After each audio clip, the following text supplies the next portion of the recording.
Senhoras e senhores, bem-vindos ao Iceberg de Mistérios e Fenômenos Inexplicáveis. Esse iceberg reúne mistérios e fenômenos categorizados entre pessoas, eventos, lugares misteriosos, anomalias naturais, mistérios da internet. É o seguinte, só serão apresentados os temas que eu achei mais interessantes, certo? Também darei prioridade a tópicos que não são muito discutidos. Alguns tópicos não estarão presentes aqui, seja porque eu já mencionei algumas vezes, ou pretendo falar sobre futuramente. Sem mais enrolação, vamos nessa.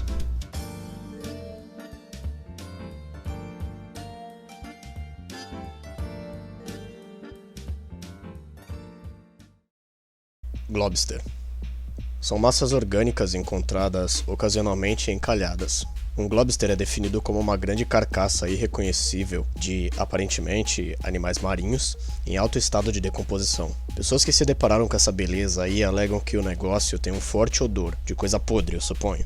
Em 1960, o termo globster foi cunhado para denominar essas coisas, visto que antes disso acreditava-se que as massas eram monstros do mar. No mesmo ano foi encontrado um globster na Tasmânia, Austrália, dito ter quase 10 toneladas. Causou um certo tumulto na época, acreditando ser um monstro marinho ou algo assim, mas cientistas confirmaram ser a carcaça de alguma baleia. Geralmente, após pesquisas, as carcaças são identificadas como baleias ou tubarões. Porém, acontece de alguns não serem identificados, e por isso há dúvidas de que alguns globster possam ser espécies desconhecidas. A música mais misteriosa da internet. Por mais que o nome seja autoexplicativo, é uma busca que data desde os anos 80, de uma música desconhecida tocada em uma rádio alemã em 1984. Eu não vou colocar a música aqui só por precaução, mas você provavelmente sabe de qual música eu tô falando. A música foi postada na internet pela primeira vez em 2007 para ser identificada, pois não se sabia o seu nome, a banda e nem a sua letra, apenas de que a música foi feita entre 1982 e 1984. Quem postou foi a Lídia, mas a música fazia parte de uma playlist de músicas desconhecidas do seu irmão, o Darius. Inicialmente, Lídia não teve sucesso na tentativa de identificar a música, então ela deixou isso um pouco de lado. Eventualmente surgiriam esforços unidos em uma grande investigação para desvendar alguma coisa da música misteriosa, e algumas pessoas despertaram um certo interesse sobre a música mais misteriosa da internet. Avançando um pouco no tempo, chegamos em 2019, onde Gabriel, um brasileiro, porventura também buscava informações e posta a música no YouTube, e com isso inicia-se um fenômeno. O pessoal envolvido na busca foi muito longe para juntar informações. Contataram as rádios, os DJs, produtores, os caras que organizaram o set que continha a música para tocar. A música foi remasterizada e publicada várias vezes para descobrir qual seria a letra ou até de qual banda seria, com base na composição e dos instrumentos usados. Lembrando que apenas uma parte da música estava disponível. Posteriormente conseguiram postar a versão completa. A banda Statues in Motion era um dos candidatos à autoria da música misteriosa. Contudo, ainda é uma suposição, assim como os títulos Blind the Wind e Like the Wind. Faz um tempo que não há atualizações sobre esse mistério. Talvez as buscas tenham estagnado, ou seja, não há algo que possa ser levado como fato. Mas o importante é que a comunidade ainda não desistiu e uma hora aparece uma atualização sobre o assunto. As pedras que andam. É um fenômeno onde pedras deslizam sozinhas pelo chão e deixam rastros. Pode parecer que isso acontece devido a alguma fonte gravitacional, mas não é o caso. Basicamente, durante a noite, camadas de gelo entram em ação com o vento, fazendo as pedras deslizarem. Esse gelo então derrete, formando os rastros pelo solo. A distância percorrida pelas pedras pode chegar a quilômetros. Geralmente ocorre no Parque Nacional do Vale da Morte nos States, mas também foi visto ocorrências similares no México e na Austrália.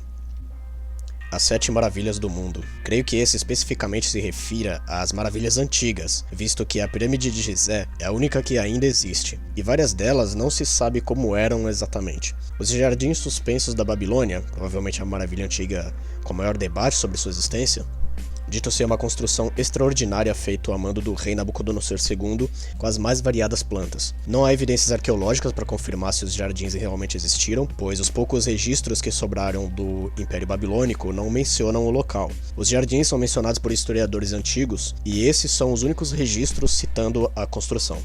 O templo de Zeus, que hoje sobraram apenas ruínas, continha em seu interior a estátua do pai do Olimpo. A estátua foi destruída, mas diferente dos jardins da Babilônia, havia evidências mais concretas para comprovar sua existência. Não só escritoras gregas, mas encontraram nos restos da oficina de Fídias, o escultor responsável, ouro, marfim e ébano, que eram materiais usados na estátua de Zeus. Teorias sugerem que a estátua sofrera danos que culminariam em um grande desgaste da escultura, devido à interferência dos romanos no templo. Uma teoria bem aceita é que foi levada para Constantinopla e destruída no incêndio. Outra fala até que a estátua foi roubada. Temos também o Farol de Alexandria, que é outra das maravilhas que não se sabe exatamente como era. É dito que foi destruído por terremotos e outros desastres naturais, mas foram encontrados restos submersos da construção no mar Mediterrâneo, e isso já é suficiente para comprovar, eu imagino. Curiosamente, 3 das 7 maravilhas antigas também foram destruídas por terremotos, no caso o Farol, o Colosso de Rhodes e o Mausoléu de Halicarnasso. Terremotos do céu. É um fenômeno misterioso que foi reportado em vários lugares do mundo, sons inexplicáveis que aparentam virem do céu. Aqueles que presenciam descrevem como se fosse um som de uma grande explosão ou estrondo. Suponha-se que isso ocorre devido a terremotos que emitem sons, mas nenhum abalo, ou outros eventos naturais que propagam esse barulho a uma distância, seja tempestades, tsunamis ou trovões. Outras explicações envolvem atividades militares com testes aéreos ou explosivos. Também mudanças bruscas na pressão atmosférica são levadas em consideração. Gelatina estelar. Star Jelly é uma estranha substância gelatinosa, geralmente encontrada onde há vegetação, principalmente largadas na grama. Para você ter ideia, os primeiros relatos dessa coisa datam do século XIV. Mais tarde, artigos em revistas publicam sobre uma estranha substância composta de matéria orgânica extraterrestre. Até alguns anos atrás que a gelatina começou a ser estudada, e por incrível que pareça, não definiram exatamente o que pode ser isso. Outra coisa estranha é que a gelatina às vezes tem cores diferentes e evaporam depois de um tempo. Vários dos relatos vêm do Reino Unido, mas também é reportado em outros países, e a teoria mais plausível é que são resíduos de anfíbios. Há também fungos com consistência gelatinosa que possam se encaixar como Star Jelly, ou uma outra espécie conhecida como bolor, um limo sem classificação exata, isto é, não é considerado planta, fungo nem animal, e alguns são bem semelhantes às Star Jelly. A Zona do Silêncio. É uma área no deserto no México, carrega uma lenda urbana onde não pega sinal de rádio ou qualquer outro dispositivo de comunicação. Nos anos 70, um teste realizado pela Força Aérea dos Estados Unidos lançou um foguete que, ao passar pela Zona do Silêncio, perdeu o controle e caiu. Depois disso, os boatos surgiram, relatando que ali possui algum tipo de alteração magnética ou até atividade extraterrestre causando interferência nos sinais. Ainda que descoberto grande concentração de magnetita no local, não foi considerado se isso realmente seja a causa das interferências. Não só isso, mas a Zona do Silêncio tende a ter várias quedas de meteoritos, como se fosse uma área designada como alvo. Bom, há relatos de pessoas que passaram pela área sem nenhuma interferência em seus dispositivos, e por isso é questionado se a zona é um pseudo-triângulo das Bermudas, o Homem de Tord. Esse aqui eu não vou me estender porque no iceberg está como parcialmente resolvido, mas já foi resolvido. Em 1954 chega esse cara no aeroporto de Tóquio com um passaporte de Tord, um país que não existe. O homem, barrado e interrogado em uma sala, dissera aos oficiais que estava em uma viagem de negócios. Ele também carregava consigo dinheiro real de países diferentes. Mesmo com um passaporte de um país desconhecido, o documento parecia verídico. Ele então é levado para um hotel próximo, passa um tempo e o cara desaparece. A história ganhou uma certa notoriedade na internet, falando que era um viajante do tempo, viajante dimensional, que não sei o quê. Mas uma parte se desprendeu de aceitar a lenda urbana como verdade e partiu em uma investigação, que, diga-se de passagem, durou vários anos. O Homem de Tord, identificado como John Zegros, na verdade era um vigarista. John viajou para vários lugares com esse golpe, inventou um país e forjou documentos para viajar ilegalmente. Só que deu ruim quando ele chegou no Japão. Foi descoberto e sentenciado à prisão. Ainda há questões sobre o John, tipo qual seria a sua real nacionalidade ou intenções e o que aconteceu com ele posteriormente, mas a essa altura já não seria tão importante se fosse revelado. Stonehenge. O Stonehenge é responsável por uma busca arqueológica interminável. A teoria sugerindo que o Stonehenge não foi construído por povos europeus, por várias análises indicarem que a estrutura é bem mais antiga do que esses povos. O Stonehenge, até chegar no que é hoje, passou por um processo árduo. Estima-se que esse processo data de 3.000 anos ou mais. Não se sabe exatamente por que foi construído. Uma das suposições mais aceitas é que seria uma estrutura usada para observar os astros e eventos celestes. Os povos antigos, através disso, poderiam identificar o ciclo das estações em suas atividades agrícolas. Por encontrarem restos mortais humanos nas redondezas, é teorizado sobre Stonehenge ter sido usado como enterro, e com isso vêm outras teorias relacionadas a rituais, sejam de adoração a entidades antigas ou cerimônias fúnebres. E isso é bem reforçado devido a várias covas encontradas no perímetro, contendo nelas restos cremados. Em 2018, em Virgínia, nos Estados Unidos, Um indivíduo misterioso colocava televisões antigas na porta das casas das pessoas sem motivo nenhum. Essa pessoa começou a ser identificada um ano depois, quando foi captada em câmeras de segurança num outro bairro. Passou a ser popularmente chamado de TV Man, ou cabeça de TV, por vestir uma televisão na cabeça. As TVs eram de tubo e várias delas, se não todas, eram inutilizáveis. A polícia rapidamente tomou uma ação por receber inúmeras ligações, foram retiradas dezenas de televisões. O cabeça de TV atuava à noite e, como eu disse, não havia algum motivo aparente do porquê disso, e eram apenas TVs antigas, não tinha bombas dentro nem nada do tipo. A princípio a polícia meio que não podia fazer nada, até porque não havia nenhum crime envolvido. Pode parecer só uma pegadinha, mas o caso tomou a atenção da mídia local e da polícia, que chegou a abordar um cara acompanhado de sua irmã largando TVs na calçada de uma escola. Esse cara foi indiciado por espalhar lixo e invasão de domicílio, não chegou a ser preso, mas foi considerado o principal suspeito de ser o cabeça de TV. E ainda tem vários mistérios que rondam esse caso. Por que essa pessoa estava distribuindo TVs de tubo, ou melhor, onde ele arrumou dezenas delas para simplesmente jogar fora?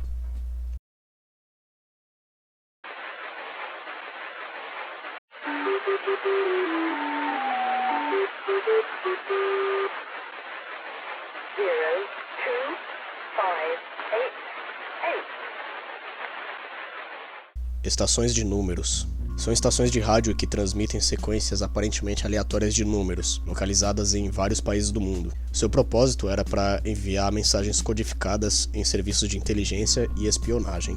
Mesmo que as comunicações por rádio ainda eram relativamente recentes, as torres de rádio começaram a ser implementadas, digamos assim, em 1914, durante a Primeira Guerra Mundial. E é claro que, em se tratando de atividade militar, as mensagens enviadas seriam criptografadas. Porém, começaram a ser identificadas vários anos depois, principalmente após a Guerra Fria, quando surgiram várias dessas estações de rádio. As rádios continuam sendo usadas hoje em dia. A parte estranha são organizações e governos não admitirem envolvimento com essas estações quando questionados. Mas é claro que é do governo essa porra aí. Mensagens transmitidas nas rádios seguem um complexo procedimento de codificação, mas alguns se dispõem a decifrar as mensagens. Não é uma tarefa fácil, dita ser até impossível, afinal essas mensagens não devem ser codificadas pelo público, mas tem maluco por aí que tenta. Para facilitar meu trabalho, tem o site Prion, que informa muito bem sobre as estações de números. Caso tenha interesse em dar uma olhada, eu recomendo. Artefatos fora de época. É exatamente isso, objetos encontrados na atualidade, mas que foram feitos há muitos anos e possuem características ou propriedades de objetos atuais. Isto é, que não encaixam ou desafiam seu contexto histórico. O maior exemplo disso é o mecanismo de Anticítera, feito cerca de 200 anos antes de Cristo, usado para acompanhar o movimento dos astros, hoje conhecido popularmente como o primeiro computador da história. Há outros artefatos bem conhecidos, mas há uma grande confusão envolvendo esse tópico por certos itens não serem de fato fora de época e serem, na verdade, uma má interpretação. O orbe roxo. Pesquisadores marinhos em uma missão de observação encontraram no fundo do mar um orbe roxo brilhante. Então eles usam um aspirador para coletar essa coisa e levar para análise. Meses se passam e ainda não se fazia ideia do que era aquilo. Na verdade, até hoje não deram uma explicação concreta. Praticamente não há pronunciamentos ou atualizações desse achado, mas acredita-se que o orbe seja algum tipo de lesma do mar não identificada.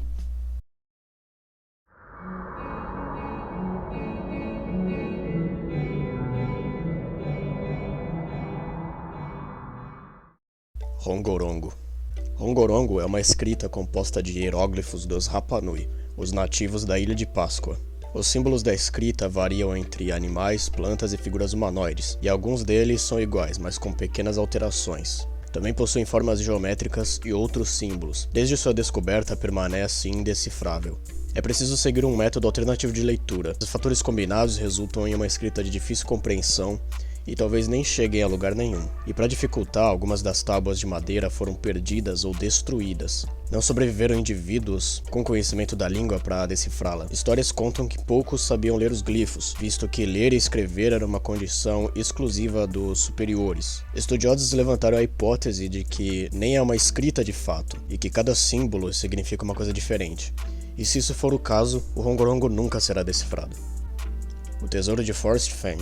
Forrest Fenn foi um veterano da Força Aérea Americana. No fim da sua vida, ele decide iniciar uma caça ao tesouro, uma caixa escondida nos Montes Rochosos em New Mexico, nos Estados Unidos, recheada de itens valiosos. As buscas começam em 2010, junto com uma série de histórias feitas por Fenn, que dariam pistas sobre a localização do tesouro. A busca chamou a atenção da polícia local, 5 pessoas morreram em busca do tesouro e várias outras se submeteram a situações perigosas. Passam-se os anos e começam a acreditar que isso era uma farsa. Em junho de 2020, o tesouro foi finalmente encontrado por Jack Stuef, de 32 anos. Essa caçada gerou muita dor de cabeça, vários processos foram movidos contra Fan, inclusive a identidade de Jack não foi revelada a princípio, mas ele foi forçado a se pronunciar devido a um outro processo judicial. Houve alegações de que Fan estaria mudando o tesouro de lugar para que certas pessoas não o encontrassem, ou de que ele estaria dando dicas privilegiadas para Jack. Fan faleceu em setembro de 2020. Algumas das revelações, como o descobridor do tesouro e o local do mesmo, ficaram a cargo de seu neto. Agora, em relação aos processos, parece que não deram em nada. As pedras pictas. São pedras decoradas com diversos símbolos, encontrados na Escócia. Não se sabe ao certo por que as pedras foram feitas, geralmente são associadas aos povos antigos da Escócia ou celtas que viveram na Idade Média. Além dos registros medievais, essas pedras são os únicos itens que dão informações sobre esses povos hoje em dia, e ainda é questionado o que as gravuras representam. As pedras são separadas em 3 classes, contendo nelas o tempo estimado que foram gravadas e características em comum. Classe 1. Pedras que não foram lapidadas ou estão incompletas, com vários símbolos abstratos gravados. Classe 2. A partir dessa aqui, os símbolos cristãos começam a ser incorporados nas pedras, porém restando alguns símbolos da cultura escocesa, quase como se fosse uma forma de resistência à cristianização. Também a partir destas que as pedras se tornam lapidadas. Classe 3. São cruzes de pedra, tábuas ou lápides.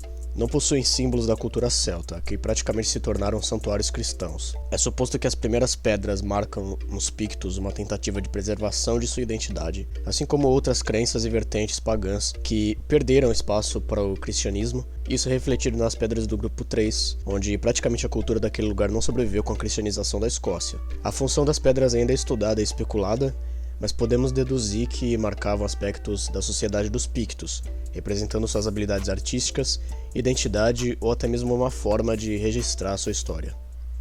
Letterman.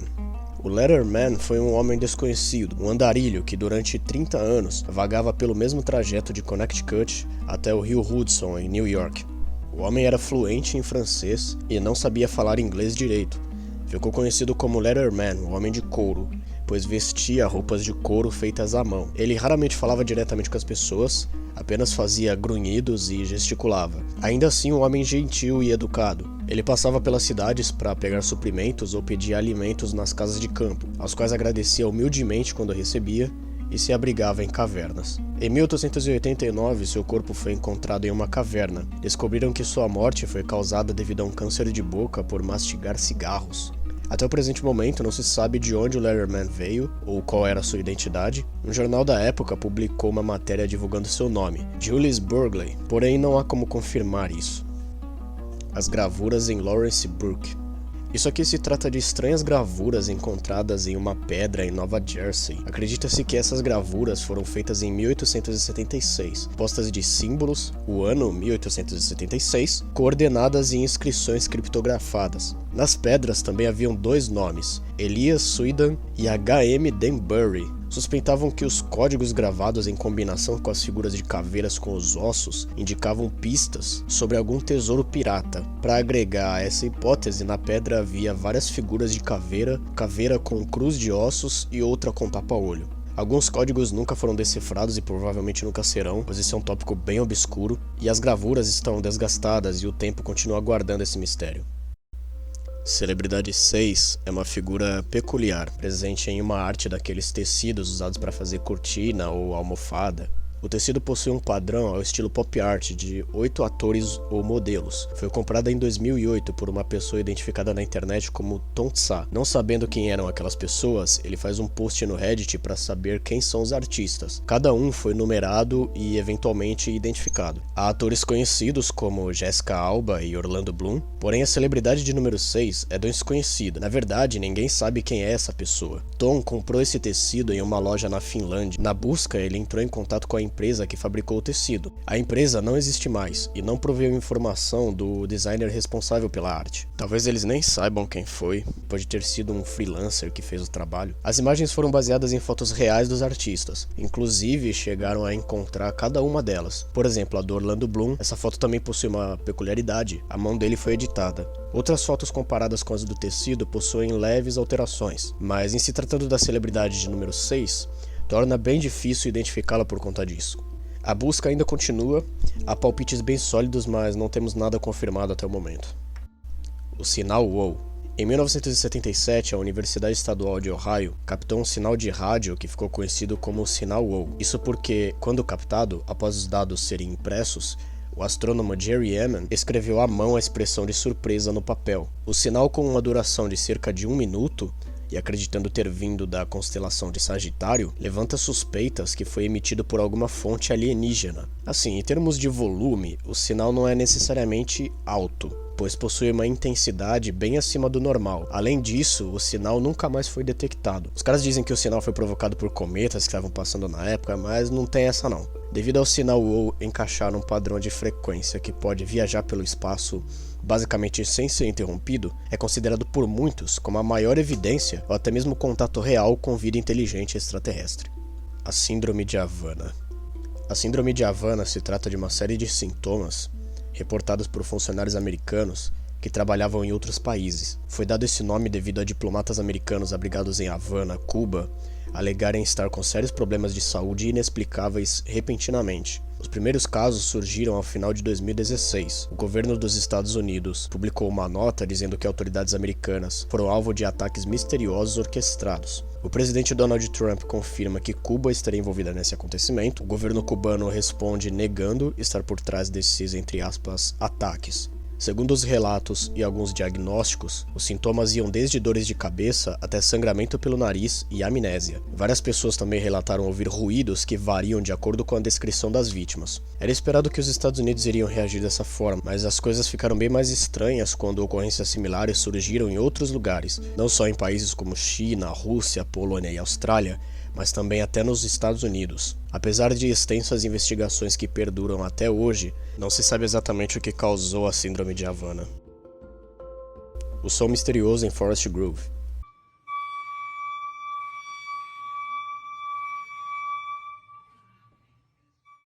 Esse é um outro caso de sons inexplicáveis. Em fevereiro de 2016, foram relatados em vários lugares da cidade de Forest Grove, nos States, um barulho ensurdecedor emitido do nada durante a noite. A polícia local inicia uma investigação, mas sem nenhuma pista, fecha o caso e conclui que o barulho não apresentava perigo. Os moradores descreveram o barulho como um grito ou assobio muito alto. Então vira o mês e o ruído nunca mais surgiu. Há diversas teorias para explicar a causa do barulho. As que eu achei mais convincentes são que o barulho possa ter sido causado por algum sistema de tubulação com defeito ou a ventoinha de um ventilador. Ainda assim, sobram dúvidas de como o barulho foi reportado em vários lugares da cidade. A polícia chegou até a considerar que isso fosse algum tipo de pegadinha e, convenientemente, o ruído sumiu após a emissão pública de um relatório oficial da polícia. Tesouro do Templo Padmanabha Swami. Esse é um templo na Índia dedicado ao deus Vishnu, que ficou conhecido como o lugar com o maior acúmulo de riquezas do mundo. Em 2011 foram encontrados cofres secretos no interior do templo, contendo em suas câmaras quantidades absurdas de ouro, pedras preciosas e outros itens valiosos. O templo possui uma grande importância histórica e religiosa. Histórias populares eram contadas sobre os cofres e de que, se fossem violados, coisas ruins aconteceriam àqueles que tentassem saquear. O tesouro foi acumulado e armazenado por várias dinastias no passar das eras. Há câmaras que ainda estão trancadas, com várias decisões judiciais conflitando se o cofre pode ser aberto. A misteriosa máquina de refrigerantes. É uma máquina de refrigerantes que ficava em Capitol Hill. A máquina sempre dá algum refrigerante sortido. Para mistério, ficava escrita nos botões. Sendo assim, só era possível comprar um refrigerante sortido. É tipo um gacha de refri. E só era disponibilizado edições limitadas de bebidas ou que não haviam nos Estados Unidos. É dito que a máquina funcionava desde os anos 90, mas ninguém sabe quem a mantém, repõe o estoque ou coleta o dinheiro. Parece que sempre tem refrigerantes à disposição. Outra coisa que adiciona ao mistério é que a máquina desaparece periodicamente sem nenhuma explicação. Várias pessoas vão até lá para comprar um refri quando está disponível, é claro. Já aconteceu várias vezes da máquina ser vandalizada e retirada para reparos. Ninguém nunca conseguiu flagrar alguém operando a máquina, exceto uma única vez, onde uma foto foi tirada de 2 pessoas aparentemente repondo as bebidas. Porém, esses 2 nunca foram identificados e também não se sabe se eles são de fato os donos da máquina. A Sala do Âmbar. É uma sala completamente feita com painéis de ouro e âmbar, avaliada em milhões de dólares. E esse aqui tem uma história bem irônica. Foi criada na Prússia por arquitetos alemães. O rei Frederico Guilherme presenteou o czar Pedro I com os painéis devido à parceria entre os 2 reinos, ficando então no Palácio de Catarina, em São Petersburgo. Centenas de anos depois, 1941, na Segunda Guerra, durante a Operação Barbarossa, os nazis se apropriaram de diversas peças de arte em Leningrad e a Sala de Âmbar estava entre elas. A sala foi desmontada e levada para Königsberg, cidade ocupada pela Alemanha, dita servir de depósito para peças valiosas. Porém, após o bombardeio da cidade, não sobrou nada da Sala de Âmbar. Buscas e investigações após a guerra chegaram até a encontrar itens valiosos, mas nada da Sala de Âmbar. Os alemães armazenaram todas as peças em caixas, que sumiram completamente depois da destruição da cidade. Caixas foram encontradas em um navio de evacuação que naufragou após ataques aéreos soviéticos. Acreditava-se que os restos da Sala de Âmbar poderiam estar nessas caixas, porém não foi encontrado nada além de equipamentos militares. Décadas após a guerra, inicia-se uma reconstrução da Sala de Âmbar, assim como nos velhos tempos, com uma colaboração entre Rússia e Alemanha. The hum, ou o ruído, é um som constante descrito como um tremor, zunido ou um barulho de fundo, ouvido em várias partes do mundo. Desde os anos 70 há relatos desse ruído.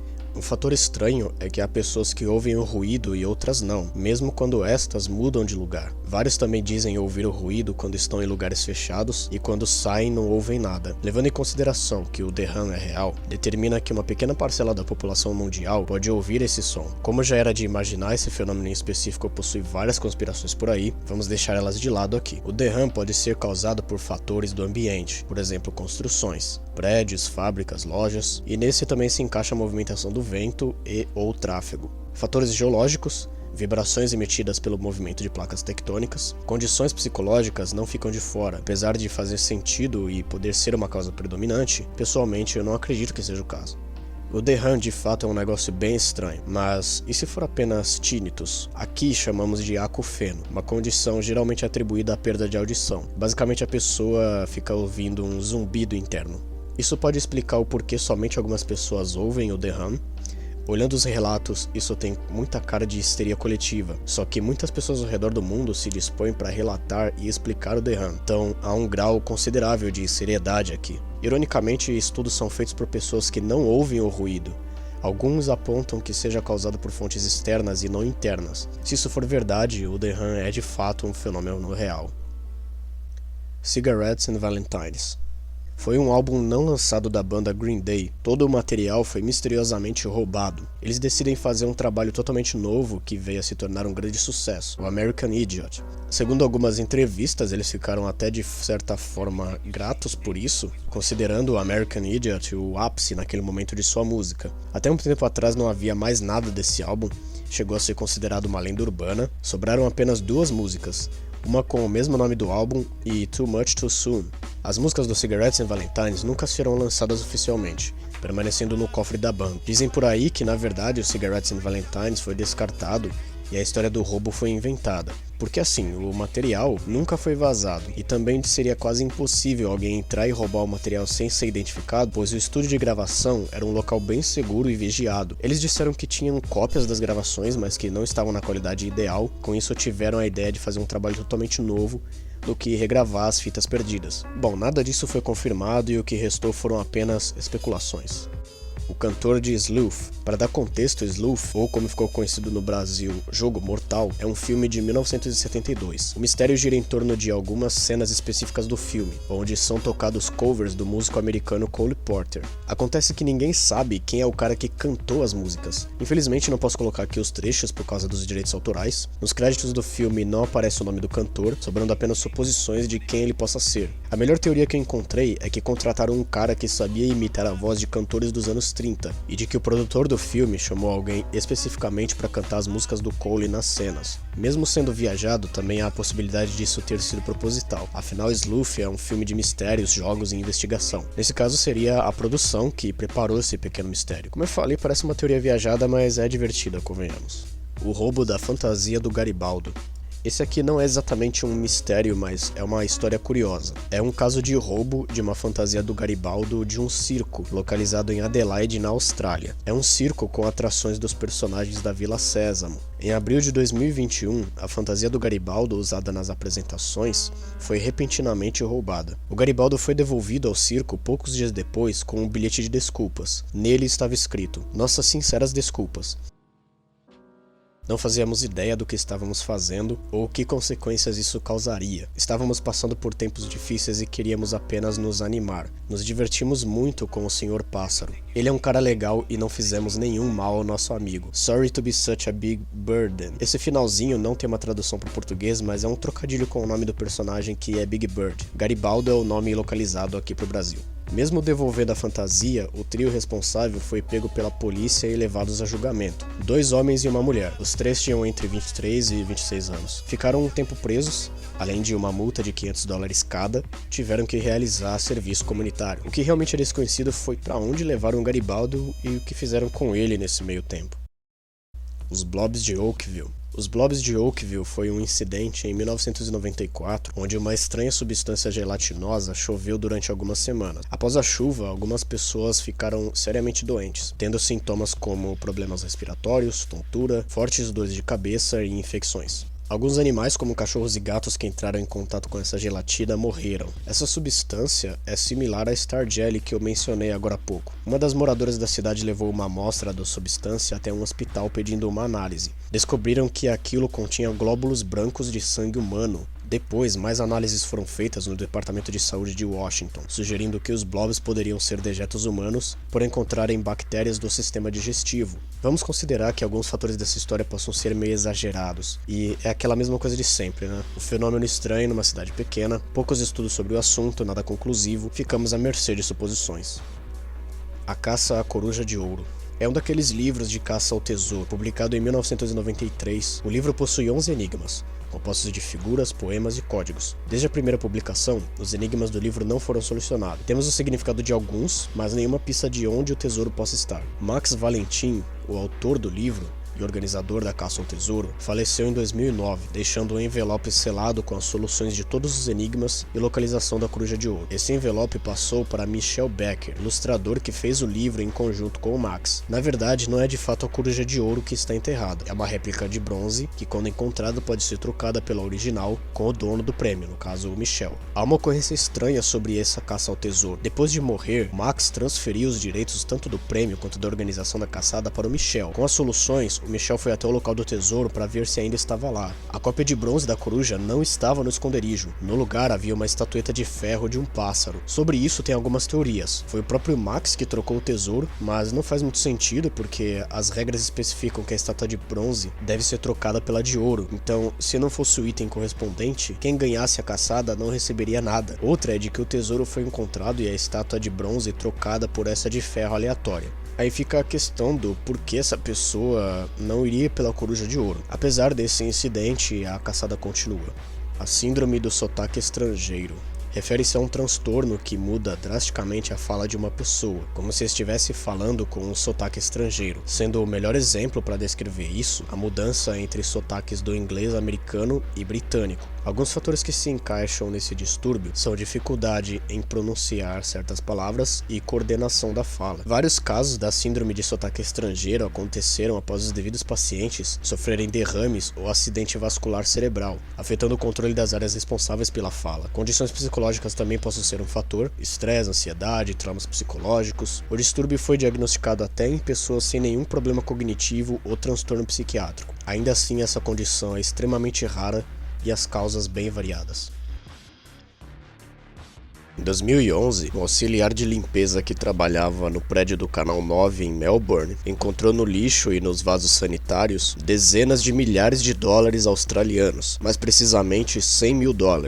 Possivelmente foi uma pessoa que passou horas dando descarga nessa quantidade absurda de dinheiro. O cara da limpeza era um estudante. Ele ajudou a polícia a recolher o dinheiro e, por conta de sua honestidade, o júri considerou que ele ficasse com uma parte. O jovem ficou com $80 mil no bolso. Isso é muito estranho. O porquê alguém iria escolher um método como esse para jogar dinheiro fora? O local é cheio de câmeras de segurança e um cara não identificado, carregando 2 sacos, foi visto indo em direção ao banheiro. Bom, parece que não foram feitas investigações desse caso e as informações, além de escassas, são divergentes, dificultando ainda mais a solução. Monolitos misteriosos. Em 2020, esses monolitos foram encontrados repentinamente por biólogos num cânion em Utah. O monolito ficou lá no meio do nada durante 4 anos até ser descoberto, isto é, foi colocado lá em 2016. O pilar foi feito de metal, tinha cerca de 3 metros de altura e alguns dias depois de encontrado sumiu misteriosamente. Os caras que retiraram e desmontaram o pilar se pronunciaram na internet e basicamente eles disseram que tomaram a iniciativa com o intuito de preservar as terras públicas prejudicadas em função de impacto humano. O local exato do pilar não foi divulgado a um primeiro momento, justamente para não ocasionar constantes visitas de pessoas que poderiam causar algum dano naquela área. Então doaram o pilar para o Departamento de Controle de Terras. Depois desse primeiro nos States, em países da Europa foram encontrados monolitos similares. França, Alemanha, Áustria, Itália e em vários lugares diferentes desses países. Alguns artistas e organizações clamaram responsabilidade e que se inspiraram no monolito de Utah para criarem suas réplicas. Agora, supostamente o monolito original seria obra de Matt Moe, criador do grupo The Most Famous Artist, o artista mais famoso do mundo. Ele sugeriu que era autor do monolito, declarando que não podia revelar muita coisa. Afinal, a exposição de trabalhos artísticos é proibida por lei na área em questão, e queria evitar problemas com a justiça. Nesse caso, o monolito de Utah seria um trabalho de arte. Matt, como um artista contemporâneo, e ele mesmo já admitiu que seu trabalho reúne aspectos da história e os contextualiza para a atualidade, seria a mente por trás do monolito. Um trabalho que não apenas ficaria registrado na história, mas vivenciado e compartilhado entre as pessoas. Ele até brinca dizendo, fiz o monolito, mas também não fiz o monolito. É bem possível que Matt seja o criador do monolito original. Eu pessoalmente acho que não, creio que ele se aproveitou da ideia para incorporar em outros trabalhos. Pelo que eu vi sobre ele, Matt não parece ser o tipo de artista que esperaria anos para que seu trabalho fosse impressionado.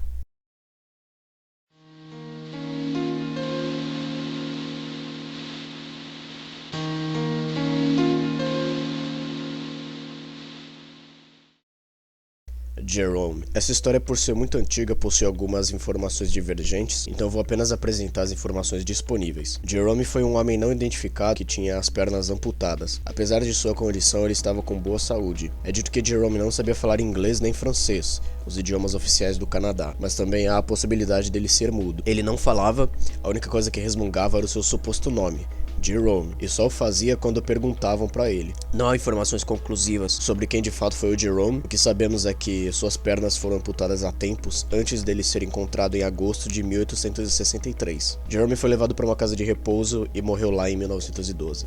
La Mancha Negra. Venezuela, 1986. Homens que estavam trabalhando em uma rua notaram uma estranha substância preta no chão. Uma gosma que se estendia a cerca de 50 metros à frente. La Mancha Negra era tóxica, tinha uma consistência gordurosa e centenas de pessoas que tiveram contato ou estavam próximas acabavam morrendo. Também causou vários acidentes àqueles que passavam pela mancha, que deixava o caminho escorregadio. Passou a se tornar um grande problema, pois a substância não apenas estava se espalhando, mas também métodos convencionais de limpeza apresentavam-se inúteis. As primeiras teorias sobre o que é isto basicamente dizem que é uma mistureba de sujeira, lixo, resíduos de esgoto ou óleo vazado de veículos. É o seguinte, esse caso aqui é outro que há poucas evidências e várias alegações sensacionalistas. Por conta disso, dúvidas são geradas sobre o que é verdade ou não. Uma explicação plausível é que a mancha negra seria areia de petróleo ou betume, material usado para fazer asfalto. Afinal, havia uma equipe de pavimentação trabalhando quando a substância foi encontrada. Não surgiram mais incidentes depois desses dos anos 90, ligando os relatos de mortes causadas e pesquisas sobre a mancha negra com esquemas de corrupção do governo venezuelano na época, tratado como um fenômeno inexplicável para mascarar um resultado de um trabalho mal feito. Fogo grego. O fogo grego seria a primeira versão do que hoje chamamos de lança-chamas, uma arma crucial usada pelo Império Bizantino contra os árabes. Se saiu decisiva e implacável nas batalhas navais. Ele funcionava de forma similar ao lança-chamas atual, porém as labaredas continuavam a queimar mesmo sob a água, e além disso, a água não era o suficiente para apagar o fogo. A arma dizimava os navios invasores e na época, ninguém sabia como combater o fogo grego. A composição e materiais usados permaneceu como um segredo militar, então até hoje ninguém sabe exatamente como era feito. Nafta, enxofre e até mesmo petróleo são algumas das suposições. O fogo grego possuía limitações similares ao lança-chamas que conhecemos. Sua munição era extremamente inflamável e de difícil manuseio, sendo necessário um cuidado extra na produção e transporte da arma, fora o alcance limitado. Armas com alcance maior, apesar de não tão destrutivas quanto, se mostravam mais eficientes. Eventualmente o fogo grego caiu em desuso por conta disso. Oak Island. Lendas sobre tesouros escondidos em Oak Island datam de séculos. Não se sabe exatamente quando e por que surgiram lendas sobre tesouros lá, mas se originaram através de contos populares e resultado de atividades marítimas na região. Um dos contos que caiu na boca do povo foi que havia um tesouro escondido de um certo William Kidd. Sim, o Capitão Kidd. Mesmo não havendo evidências para isso, ainda há teorias que Kidd escondeu uma quantia de ouro que seria usada como barganha quando ele estava sendo caçado por pirataria. Até chegaram a encontrar um tesouro dele, mas estava em outro lugar. Aí uma lenda associou a outra, do imaginário popular sobre tesouros piratas e de que havia um em Oak Island. A história mais famosa de Oak Island é sobre dois meninos que encontraram um local estranho que parecia ter um buraco ali. As escavações foram feitas no século XVIII, não foram muito a fundo, na verdade foram sim, mas é aquela coisa, se não consegue encontrar tesouro pra fazer dinheiro, faz com entretenimento mesmo. E até hoje não encontraram nada. Passou a ser encontrado que não havia tesouro nenhum na ilha, e que tudo isso não passava de superstição. Eu pessoalmente acredito que não há nada mesmo, foram exaltadas as lendas ao invés das evidências. Tem o seguinte fator: como os caras esperam achar algo que nem mesmo sabem o que é. Benjamin Kyle. Benjamin Kyle é o pseudônimo de um homem sem identidade. Em 2004, ele foi encontrado em um depósito de lixo, atrás de um restaurante do Burger King. Estava inconsciente, sem nenhuma roupa e com vários machucados no corpo. Além disso, Kyle estava com uma amnésia severa. Levado para um hospital, Kyle recebe os devidos tratamentos. Porém, após se recuperar, ele enfrenta algumas dificuldades. Por não lembrar de nada e não possuir identidade, Kyle não conseguia arrumar emprego ou moradia. Apelos populares e petições foram feitas para auxiliá-lo a se reabilitar socialmente. Com o tempo, ele foi recobrando lembranças, como as cidades em que morou, por exemplo, até que finalmente acharam os antecedentes dele. Através de DNA analisado, descobriram que seu nome verdadeiro é William Burgess Powell, nascido em 1948. Também acharam documentos de locais que ele trabalhou até o ano de 1983. A parte estranha é que dos anos 90 até 2004, o ano que ele foi encontrado, não se tem nenhum registro ou informação sobre ele. Esse período de onde ou o que estava fazendo é um completo mistério, afinal o próprio Kyle não lembra de nada. Outra coisa é sobre a amnésia. O Kyle não tinha nenhuma condição física ou danos no cérebro para ter uma perda de memória tão grande a ponto dele nem lembrar o próprio nome. Também não se sabe o que houve para ele estar naquele estado. Uma pessoa pode desenvolver amnésia sem danos diretos ao cérebro, seja por traumas psicológicos, uso de álcool, uso de drogas. Kyle pode até ter se lembrado do que aconteceu com ele, mas parece que ele evita falar sobre isso. E mesmo as coisas eventualmente dando certo para ele, várias questões ainda permaneceram. O acidente aéreo de Paula Abdul.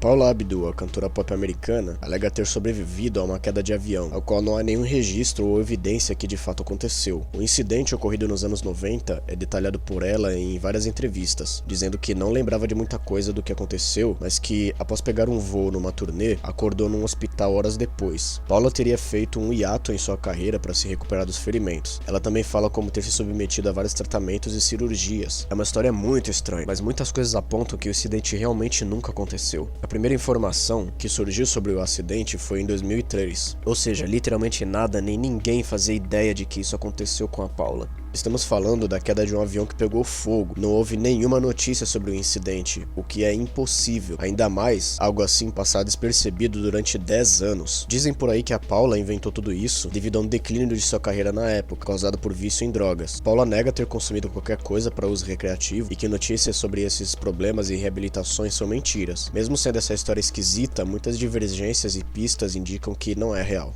A doença do suor. Foi uma epidemia de causa desconhecida que atacou a Inglaterra de 1485 até 1551. Entre esse período, a doença era predominante na Inglaterra, porém houve alguns casos em outros países da Europa, como Alemanha, Holanda e até Rússia. Causava uma gripe muito forte, dores de cabeça, tontura e dores no corpo, também fazendo com que a pessoa suasse muito. Algumas pessoas se recuperavam, outras morriam. Até 1551, onde aparentemente a doença desapareceu, estima-se que milhares de pessoas morreram. Estranhamente, a doença não afetava crianças nem idosos, e parecia que aqueles da nobreza eram mais alvejados, como o príncipe Arthur, filho de Henry Tudor e herdeiro do trono, faleceu após contrair a doença. Também é desconhecido como a doença era transmitida. Os relatos são escassos, mas as pessoas aparentemente contraíam do nada ou através do ar. Como não foi identificado exatamente o que era, formas de prevenção também não foram declaradas. Sapatos escondidos. Isso aqui se refere a uma tradição de sapatos colocados na estrutura de construções, ou seja, dentro das paredes. As primeiras exposições dessa prática datam do século XV, pouco tempo após a Idade Média. Na época ainda era predominante o conceito de bruxas, demônios e espíritos malignos, então as pessoas guardavam sapatos em locais específicos das casas para afastar esses males. Amuletos também eram espalhados pelas casas, similar a práticas realizadas hoje em dia. De forma geral, os sapatos serviam para proteger a casa dessas influências negativas. Lista de cifras não decodificadas. Título autoexplicativo, uma lista de códigos incluindo alguns que já foram decifrados. Os mais notáveis são o caso Tamanchud, as cifras do Zodíaco, Cicada 3301. Eu não vou ficar decifrando códigos aqui, mas pode ser que eu aborde esse tema com mais detalhes futuramente. O Caçador Louco de Rat River. Albert Johnson é o pseudônimo de um homem não identificado, capturado pela polícia em um tiroteio em Yukon, no Canadá, no ano de 1930. Na época, o território de Yukon era majoritariamente habitado por indígenas, que já não gostavam muito de forasteiros, devido à exploração de suas terras. Convenientemente, o Caçador Louco nem canadense era, e também não possuía licença para caça. Mas por que esse cara era mal visto pelos indígenas, e depois caiu na mira da polícia? Bem, é dito que Albert era um homem difícil de lidar. Ele desarmava as armadilhas de outros caçadores nas redondezas e os ameaçava com sua arma. Albert morava em uma cabana no meio da floresta. Surgiram várias denúncias contra ele. Na primeira visita da polícia, ele não queria conversa. Passa um tempo e a polícia vai até lá novamente com um mandado para tirar satisfação. Dessa vez ele responde atirando em um dos policiais, que recuam e depois de alguns dias levam uma equipe maior. Os caras explodem a cabana de Albert com dinamite, que revida atirando na polícia, consequentemente fugindo. Com a ajuda de um militar da Força Aérea, uma nova perseguição se inicia. Acharam Albert tentando escapar subindo uma montanha. O Caçador Louco é baleado, morrendo no processo e finalmente capturado. As motivações de Albert Johnson, assim como sua identidade, são totalmente desconhecidas. Devido à sua pele clara, olhos azuis, carregados com forte sotaque, acredita-se que ele era da Escandinávia. E também Albert Johnson é um nome bem genérico. Eu pessoalmente acredito que seja um nome falso. Outros fatores para se notar eram sua capacidade de sobrevivência na neve e proficiência em combate, ressaltando que ele conseguiu fugir de uma equipe de 10 homens armados, de uma explosão e de cães que auxiliavam os caras. Tentativas de identificação foram realizadas, sem nenhuma conclusão, e o Caçador Louco continua sendo um mistério. Peter Bergman. É um outro caso de pessoa misteriosa que não possui identidade definida. Ele foi visto pela primeira vez numa câmera de segurança, pegando um ônibus com destino a Sligo, na Irlanda. Ele chega num hotel da cidade e paga a estadia em dinheiro e deu o nome Peter Bergman. Ele é filmado por várias câmeras de segurança dos locais próximos de quem passou. De acordo com funcionários do hotel, ele falava inglês, carregado com um forte sotaque alemão. Peter saía do hotel algumas vezes, carregando uma sacola roxa de plástico, e na volta Peter estava sem ela. Algumas pessoas notaram, mas não acharam nada demais. Mas essa aqui pode ser uma pista. A polícia não descobriu o conteúdo nem onde ele despachou os itens da sacola. Além disso, Peter parecia evitar os locais filmados por câmeras quando foi descartar os itens da sacola roxa. Com isso vem a teoria que aqueles pertences poderiam identificá-lo. Depois ele pede a um taxista onde teria uma praia para ele nadar. O homem indica Rouse's Point. Em 15 de janeiro de 2009, Peter sai do hotel e é visto pela última vez em câmeras de uma estação de ônibus. Peter pede um lanche e um café na lanchonete da estação. Ele pega alguns papéis do bolso, rasga e joga no lixo. Depois ele pega o ônibus que parava próximo à praia de Rouse's Point. No dia seguinte, um homem junto com seu filho encontram o corpo de Peter na praia e suas roupas estavam numa pedra distante. O corpo de Peter foi levado, não havia nenhum documento de identidade entre seus pertences. Na autópsia descobriram que Peter estava com câncer de próstata em estado avançado. Ele tinha tumores nos ossos e sérios problemas cardíacos, e a sua morte foi causada por um ataque cardíaco. Até hoje são desconhecidas as reais intenções e identidade de Peter. Algumas coisas também não fazem muito sentido, mas parecia que ele não queria ser visto nem identificado propositalmente. A escrita Indo. A escrita indo pertencia aos Harappan, uma civilização da Idade do Bronze. Ao contrário dos hieróglifos egípcios e do sumério, duas outras línguas daquele período, esta permanece indecifrada. Por exemplo, os hieróglifos egípcios começaram a ter um processo significativo na tradução após recuperação da Pedra de Roseta, que continha inscrições em grego antigo e egípcio. O sumério possuía uma variante conhecida, que era o Akkadian, mas o fator definitivo para sua tradução foi a descoberta da inscrição de Bizid, gravada em uma montanha no Irã, um depoimento do rei Darius I da Pérsia escrito em persa, Akkadian e elamita. A inscrição hindu não possui nenhuma variante, nem mesmo em egípcio ou sumério. Além disso, como a língua é composta de figuras, fica muito abstrato seu significado. É teorizado que essa escrita correspondia a uma língua que foi completamente perdida, e os textos são extremamente curtos, alguns possuindo apenas 5 caracteres, dificultando ainda mais o processo de identificação. O Homem Macaco de Delhi. Em maio de 2001, começaram a surgir boatos de uma criatura aterrorizando pessoas em Delhi, na Índia. Os relatos iam desde avistamentos até pessoas sendo atacadas pelo que parecia ser um homem macaco. Alguns supostamente foram feridos pela criatura que atacava durante a noite. Até um homem que estava fugindo do homem macaco acabou morrendo ao cair do alto de um prédio. Não houveram evidências do homem macaco e o caso é limitado aos relatos que são bem divergentes. Algumas fontes questionáveis dizem que houveram patrulhas em alguns bairros feitas por civis e uma breve atuação da polícia no caso. O pânico durou cerca de 2 semanas até sumir completamente da concepção do povo, e hoje o caso é classificado como histeria coletiva. Seguinte, vamos considerar que o Homem Macaco de Delhi foi de fato uma histeria coletiva. As causas para isso se encaixam bem nesse contexto. Emoção descontrolada, como as pessoas que sentiam medo de algo que nem viam ou ao menos sabiam o que era. Insinuação, isso é, uma pessoa fala para outra que algo estranho acontece e isso vai se espalhando. Com isso vem mais 2 fatores. Dúvidas acerca das informações e contágio. Aqueles que ouviam sobre o Homem Macaco ficavam com os mesmos sintomas ou medos que as outras pessoas. Fatores culturais também não ficam de fora. No hinduísmo, há uma figura peculiar, Hanuman, o deus macaco, um aspecto cultural que possa ter causado algum gatilho por associação. Os peixes intocáveis são espécies marinhas vistas uma única vez pelo biólogo William Beebe em setembro de 1932. William encontrou um par de peixes, cada um com quase 2 metros de comprimento. Eram parecidos com peixes-dragão e possuíam o que parecia ser um tentáculo emitindo luz na ponta, parecido com a isca dos tamboris. Além destes, William também encontrou 4 outros peixes estranhos. Peixe-agulha, um outro nomeado peixe-constelação, devido aos padrões em suas escamas lembrando estrelas alinhadas. Sailfin, um peixe pálido, e alguns tamboris que, ao contrário dos tipos normais, possuía 3 iscas na cabeça. Todos esses peixes são muito incomuns, não só pelo fato de que nenhum deles foram sequer vistos novamente, mas também porque não possuem nenhuma espécie equivalente. Os peixes-dragão descritos por William possuíam 2 iscas, uma na cabeça e outra na cauda, além do seu tamanho ser o dobro da espécie registrada. Pode ser que William confundiu esses animais marinhos, ou não os identificou corretamente, dada a condição de visibilidade limitada da batisfera usada no mergulho. Ou então a teoria mais interessante, esses peixes podem ser espécies extintas, ou criptídeos. O incidente das luzes no céu em Fênix. Centenas de pessoas alegaram terem visto estranhas luzes no céu em março de 1997. Os relatos são variados. Alguns diziam que o objeto estava bem alto, outros alegaram que voava baixo. Acredita-se que aquilo era um OVNI, com 5 a 8 luzes formando um padrão de V, sobrevoando de Phoenix até Tucson, no Arizona. Houveram fotos e até mesmo filmagens do incidente. Pouco tempo depois surgiu um pronunciamento da Força Aérea, explicando que as luzes eram resultado de sinalizadores dispersados por caças em um treinamento. Porém, isso não explica algumas coisas. De acordo com alguns relatos, esse objeto não emitia som algum, e também as luzes se moviam horizontalmente e seguiam uma formação de V, coisa que sinalizadores não fazem. Além disso, pessoas alegaram que aquilo não eram apenas luzes, mas sim um objeto sólido parecido com um triângulo. O caso, apesar de tratado como resolvido, ainda é considerado como forte evidência de objeto voador não identificado.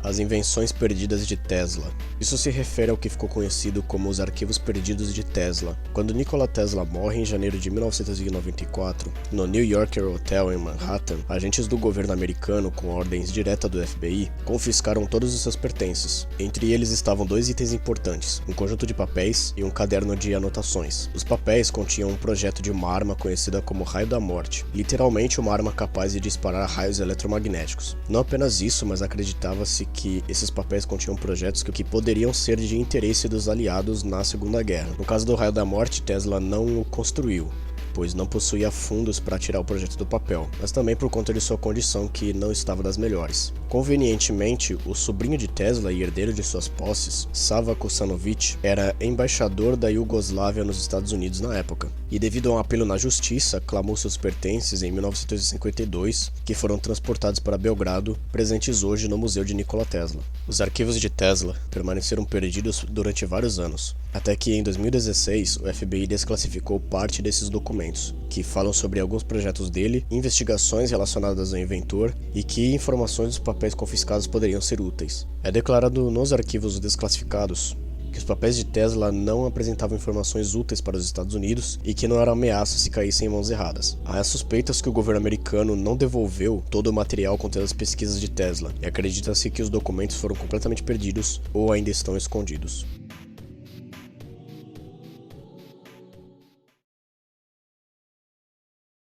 Ao contrário do vídeo passado, esse aqui eu tive que dividir em duas partes. Acabou que esse iceberg era maior do que eu pensava inicialmente. A marca de 1 hora de duração eu creio que seja bem sólida para estabelecer no momento. Eu assisto vídeos com mais de 1 hora tranquilamente, mas comenta aí se você gostaria de vídeos muito mais longos aqui no canal. Eu ainda tô pensando numa forma de aumentar a frequência dos vídeos. Enquanto isso, eu espero que esses vídeos mais longos estejam compensando. Eu ia parar de fazer icebergs, encontrar temas que despertaram meu interesse e fizeram com que eu voltasse atrás com essa decisão. Todo mundo sabe, é um conteúdo trabalhoso, até mesmo cansativo de fazer em certos momentos, mas na maior parte do tempo eu acabo ficando bem engajado para disponibilizar esses temas aqui. E além desses que eu estou fazendo no momento, terão mais icebergs aí no futuro, certo? Lembrando, o convite do meu Discord tá na descrição, caso queira trocar uma ideia. Esse vídeo aqui deu um trabalhão pra fazer, mano. Fortalece aí a firma com like, inscrição, comentário. Fique na paz e até a próxima.